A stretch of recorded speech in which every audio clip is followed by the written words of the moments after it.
આજ રોજ એપીએમસી ખેતીવાડી ઉત્પન્ન બજાર જંબુસરનું જે અઢી વર્ષની જે ચેરમેનની ટર્મ હતી તે પૂરી થયા બાદ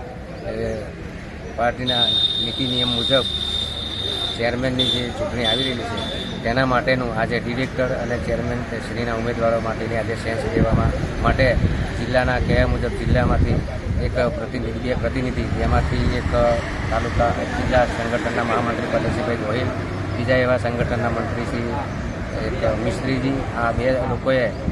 ડિરેક્ટરોને અને ઉમેદવારોને સાંભળી અને સેન્સની પ્રક્રિયા પૂરી કરી હતી.